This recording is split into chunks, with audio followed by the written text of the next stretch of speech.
Advent begins in the dark, quiet, watchful, expectant. The author, Ray Bradbury, knew something about beginnings like this. In his book, Something Wicked This Way Comes, the story opens with a train slipping into town long after midnight, pulling behind it a carnival full of lights and impossible promises. The carnival is not like others, you see.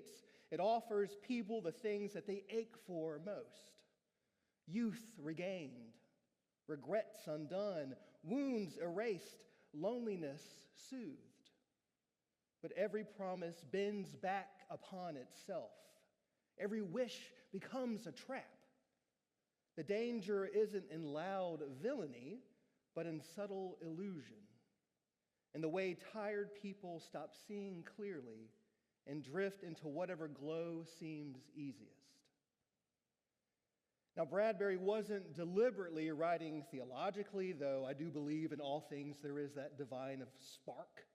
Yet his story does feel strangely like Advent, this stretch of holy time where the church admits that the world is shadowed, that desire can be misdirected, that fear can blur our vision, and that the hearts long for light they cannot quite name.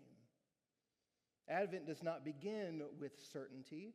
Advent begins with longing. And so it teaches us how to stand in the night without losing our way. Isaiah knew that kind of night. His world trembled as nations sharpened their weapons and leaders prepared for war.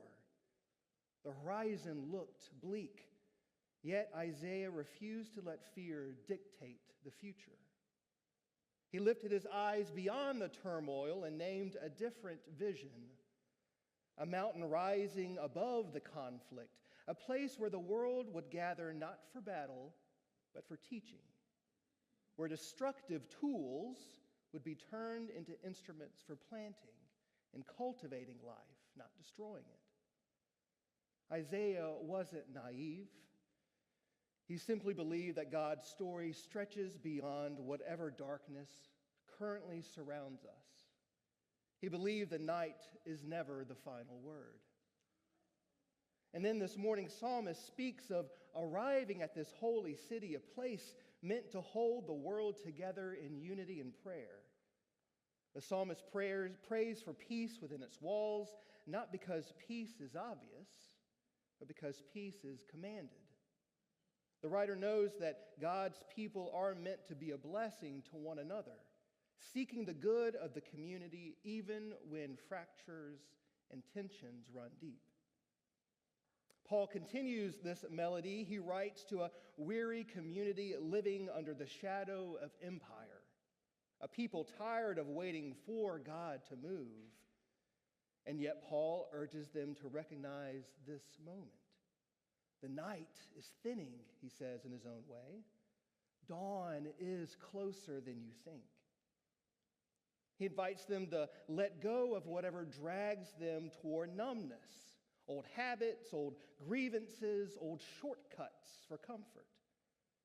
Instead, he calls them to live as though the sun is already rising, to embody the character of Christ even before daylight makes that clear. And then Jesus, in today's gospel, speaks right into this Advent tension. He tells his disciples that God's coming cannot be predicted or scheduled. Not even he, not even Jesus, fully God in human flesh, claims to know the precise moment. The future is not a code to crack, but a relationship to trust.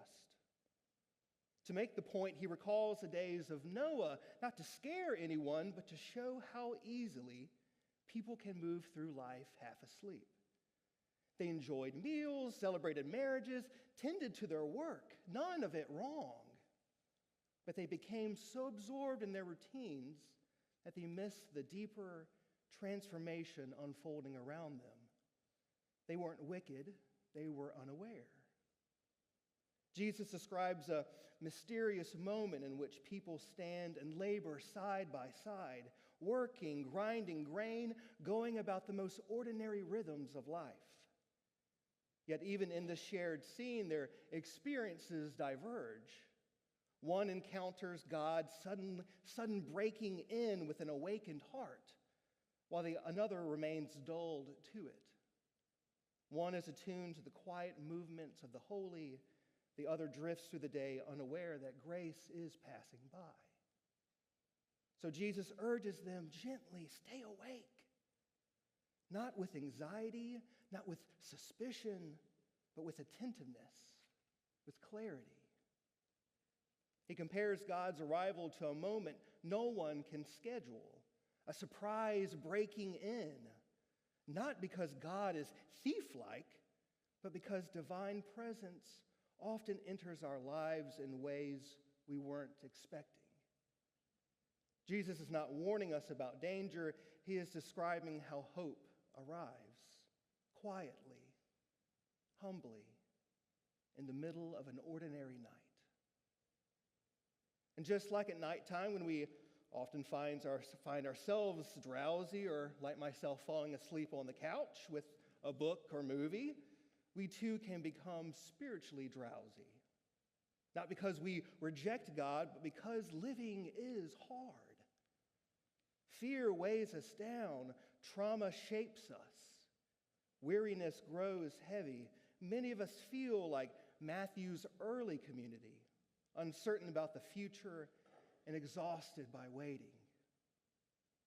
Jesus does not shame this weariness. Instead, he invites us back into presence, back into the kind of awareness that helps us notice where God is slipping into our days. Stay awake, he says. Look where compassion is needed. Stay attentive to peace. Notice the small ways God is already stirring. Hold on to clarity rather than illusion. And I think this is where Bradbury's story and the gospel meet most clearly. When something wicked this way comes, darkness is not defeated by heroism or by force. It is defeated by attention, by the willingness to truly see what the carnival tries to hide. It is defeated by love, by truth, and the courage to stay awake to what matters most. Advent gives us something like that, a small light to hold, not a spotlight to chase away all the shadows, but a candle-sized clarity that helps us to see what is real. A gentle flame bright enough to guide the next step, soft enough not to blind us, steady enough to help us distinguish God's quiet work from the world's louder illusions. Waiting, then, is not passive. Waiting is not drifting. Waiting is attention. It's active, hopeful, grounded in the promise that dawn always begins in ways we cannot yet see. In the longing we carry for peace, for healing, for reconciliation, for meaning. It's not weakness. Advent teaches us that longing is holy. Longing is the compass of the soul. It points us towards Isaiah's mountain. It leads us to pray with the psalmist for a peace we cannot yet grasp. It nudges us to live, as Paul says, as people of the coming dawn. And it opens our eyes to Jesus' quiet assurance that God is already near. So this Advent, live awake. Not fearful, but attentive. Not anxious, but expectant and hopeful. Carry whatever small flame of clarity God has already given you. Your compassion, your hope, your longing, your desire to see truly and walk with it through the night. It is enough light for the next step. For the night is deep, yes, but the day is deeper still. And Christ, quietly, steadily, is already on his way.